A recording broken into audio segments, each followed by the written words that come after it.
கையெழுத்து நல்லா இருந்தால் தலையெழுத்து நல்லா இருக்கும் இப்படின்னு பல பேர் சொல்லி நம்ம கேள்விப்பட்டிருக்கோம் இல்லையா?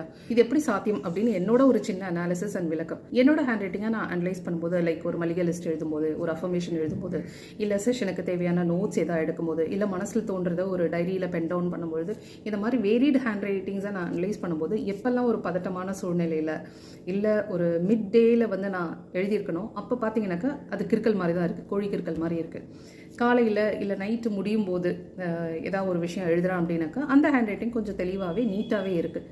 ஸோ இதிலேருந்து நான் இன்ஃபர் பண்ணுறது என்ன அப்படின்னாக்கா, எப்போ ஒரு பதட்டமான சூழ்நிலையில் இருக்கமோ அது வந்து it reflects in your handwriting, ஸ்கிரிப்லிங்கில் போகுது.